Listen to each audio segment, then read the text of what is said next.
Hello, BookTube. I'm feeling a bit down today, so I thought a great way to cheer myself up would be through some tag necromancy. So today I'm going to be doing the top 10 university book tag. This tag was created in September of 2019 by BiblioAtlas, and I saw it on Steve Donahue's channel. I will leave links to both BiblioAtlas's channel and as well as Steve Donahue's. So the idea of this tag is to either list your top 10 favorite books published by university presses, or list your favorite books published by 10 university presses. So university presses publish a number of works, largely scholarly works in various subjects, but they also on occasion publish fiction and poetry. So my 11, because I'm going to go with an honorable mention,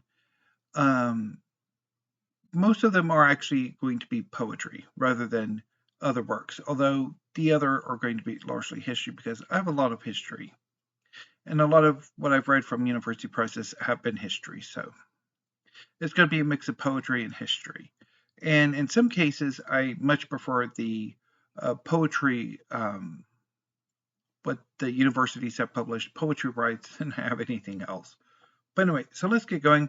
I'm going to start by looking at the books alphabetically by university, and then I will arrange them in a top 10 with an honorable 11th.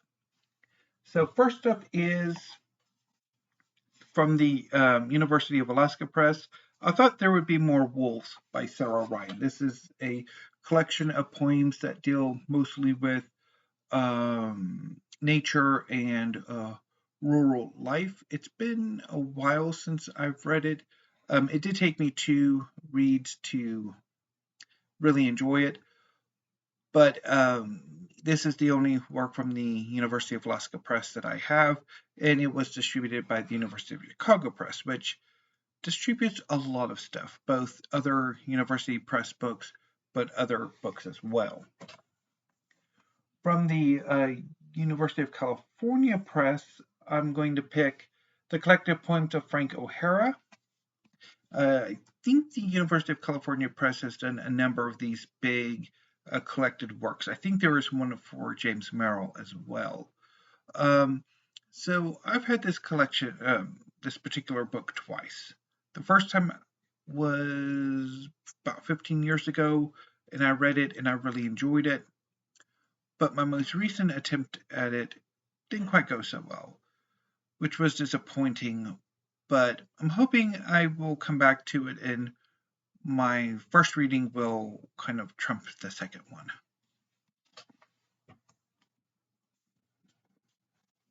Also, I think that's the only book I have from the University of California Press that I've read. I have got a few others, but I haven't read them yet. So from the University of Chicago Press, I'm picking The Lions by Peter Campion.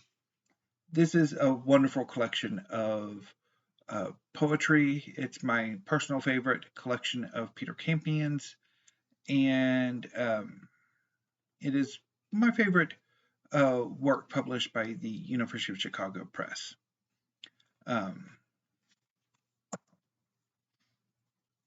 From Harvard, I'm picking Age of Conquests by Angelos Chaniotis. This is a history that deals with the Greek-speaking world between Alexander and Hadrian. So from the Alexandrian conquests and Alexandrian Empire and successor states or successor kingdoms to the early part of the Roman Empire. And it's a fascinating book. My favorite that Harvard has put out, not that I've read much work from Harvard.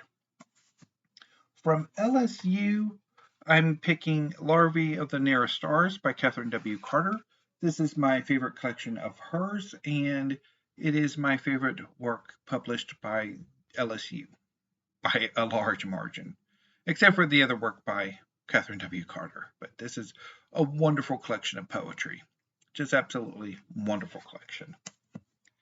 From Oxford, I'm selecting Weavers, Scribes, and Kings by Amanda H. Podany. This is a history of the ancient Near East, focusing on the life of and usage of cuneiform as a writing method. So, from the invention of cuneiform to roughly the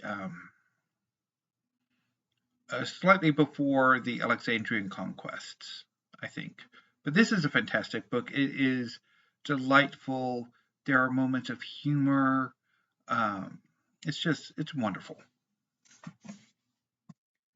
From Princeton, I'm picking Flyover Country by Austin Smith. This is his second collection and my personal favorite. I love this collection every time I read it. It's largely about rural life, and it is my favorite work published by Princeton University Press. And I've read quite a number of works from Princeton, but this is definitely my favorite. Moving on to Stanford, I have the selected poetry of Robertson Jeffers. This is the only thing from Stanford that I've ever read, and I have quite conflicted opinions about Jeffers. I like quite a bit of his poetry, but every time I make it the time to try to read the entire collection, it doesn't quite work for me. But hopefully I will eventually get to it. Excuse me. From the University of Texas, there is, of course, Big Wonderful Thing, A History of Texas by Stephen Harrigan. This is a monumental history of Texas, and it is wonderful. It is history as it should be written. From Wesleyan University Press, I'm selecting The New Black by Evie Shockley. I think most of Shockley's poetry has been published by Wesleyan, which is largely all that I've read from Wesleyan, and she's a fabulous poet, and this is my favorite collection of hers.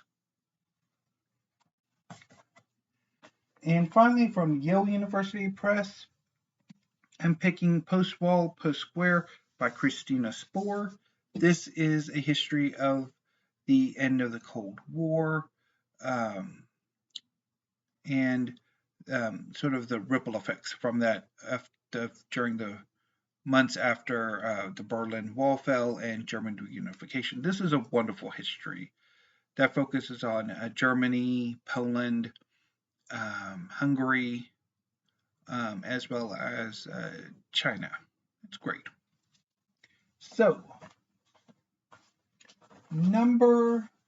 honorable mention goes to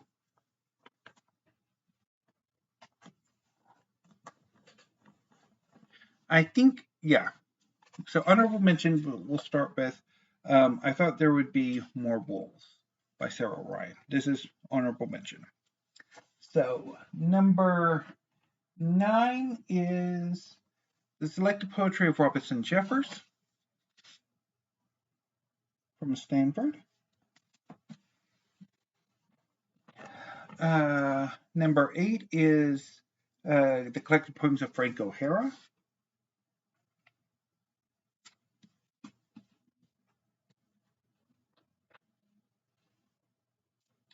Number 8 will be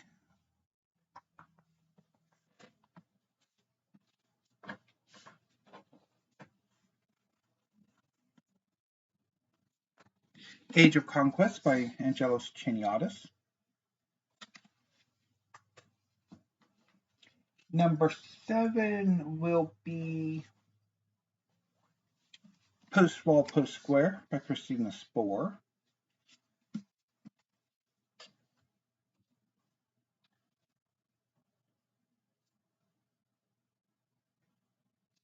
Sixth is going to be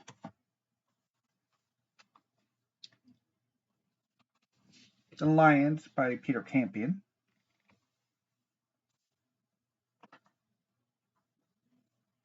Number 5 is going to be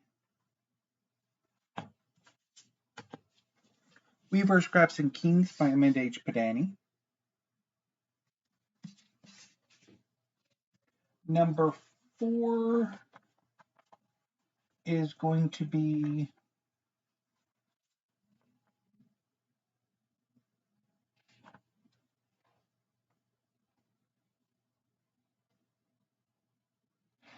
The New Black by Evie Shockley. Number 3 will be Big Wonderful Thing by Stephen Harrigan. Number 2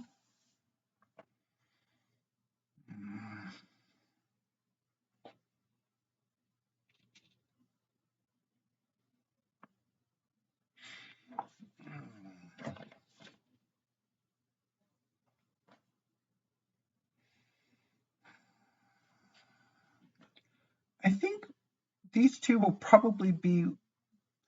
I'll change my opinion probably. Yeah.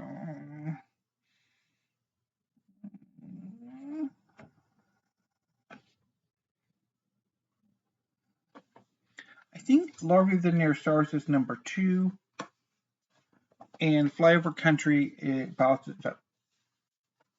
Larvae of the Near Stars by Catherine W. Carter is number 2, and Flyover Country by Austin Smith is number 1.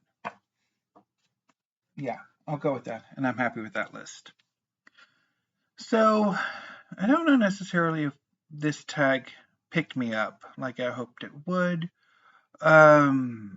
Maybe I ought to go do some retail therapy. Yale University Press currently has a 50% off sale, which is ending today. Even though I've already ordered something from them, I'm seriously contemplating ordering some poetry, but I don't know. I might just do something from Pals. Anyway, whichever I decide to do, if I decide to do any of those, you will see it in my July book haul because they won't come in by next week. No.